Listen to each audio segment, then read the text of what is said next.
Semua orang pasti pernah mengalami trauma masa lalu maupun masa yang telah terjadi.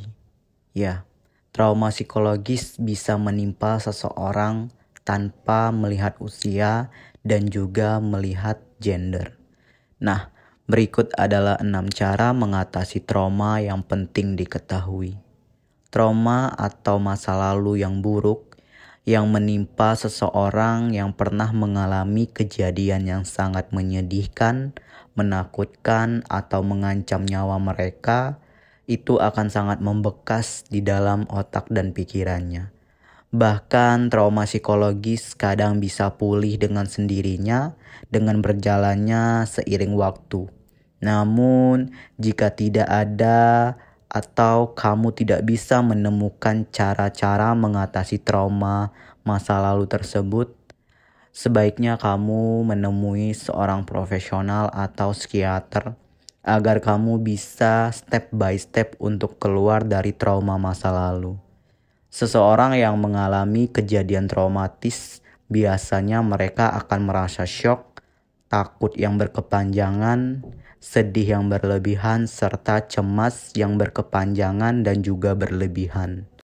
Meskipun hal yang dialami serupa, reaksi setiap orang pun akan berbeda-beda ketika menghadapi kejadian traumatis atau masa lalu yang kurang menyenangkan. Ada orang yang dapat menanggapi dengan baik, namun ada pula yang berujung pada gangguan psikologis seperti inner child yang terluka, depresi, pikiran paranoid, serangan panik, bahkan gangguan stres pasca trauma.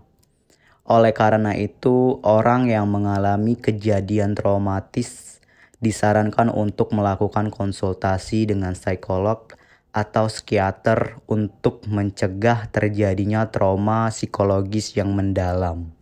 Nah, berikut adalah cara mengatasi trauma psikologis. Mungkin reaksi setiap orang terhadap trauma psikologis berbeda-beda. Ada yang dapat membaik dengan sendirinya dan ada pula yang menetap hingga waktu yang cukup lama.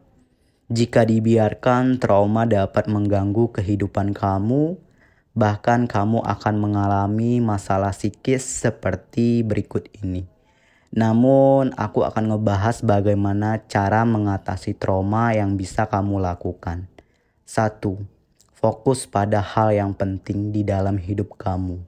Ketika kamu berhadapan dengan trauma psikologis, fokuslah kamu pada apa yang benar-benar perlu kamu lakukan dalam keseharian kamu, sehingga kamu dapat menghemat energi serta fisik kamu secara emosional. 2. Kembali ke rutinitas dan cintailah diri kamu sendiri.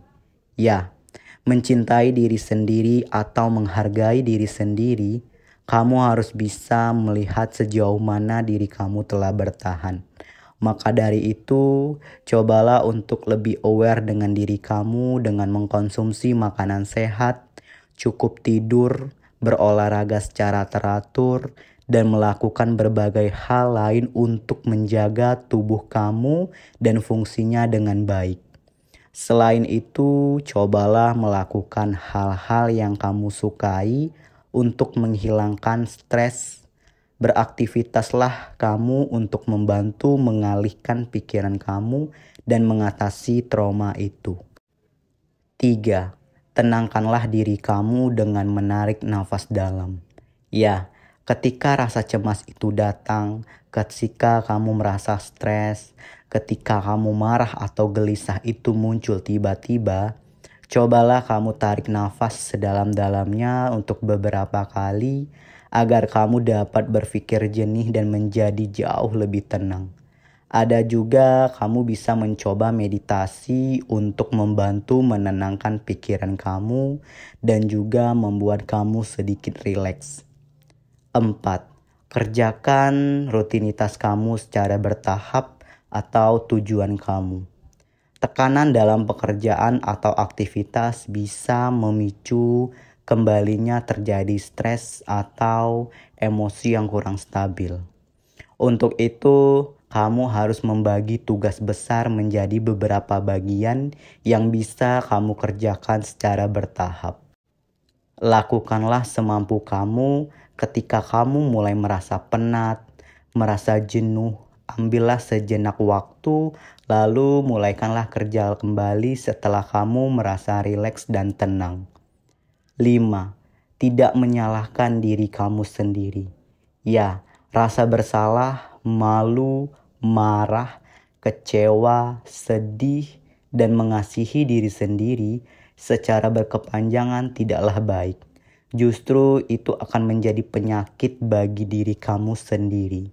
Menerima apa yang telah terjadi dapat mempermudah proses pemulihan diri kamu dari trauma masa lalu itu. Move-lah dari masa lalu dan berdamailah dengan masa lalu. 6. Cari bantuan untuk pemulihan. Apabila kamu tidak dapat mengatasi trauma sendiri, carilah bantuan. Kamu bisa curhat kepada teman kamu, kepada keluarga, atau berkonsultasi ke psikolog atau psikiater. Kamu harus mendatangi mereka untuk meminta bantuan, di mana orang-orang yang bergerak dalam bidang konsultan tersebut khususnya akan mengatasi permasalahan kamu, baik trauma atau perasaan tidak menyenangkan yang sedang kamu rasakan. Pada dasarnya, trauma akan menimbulkan berbagai perasaan tidak menyenangkan. Hal tersebut memang wajar terjadi.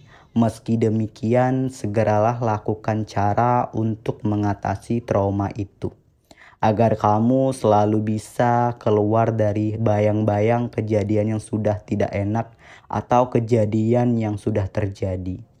Biarkanlah masa-masa menyedihkan itu berlalu dan jangan biarkan dampak buruk dari kejadian tersebut merusak masa depan kamu. Ya, semoga informasinya bermanfaat.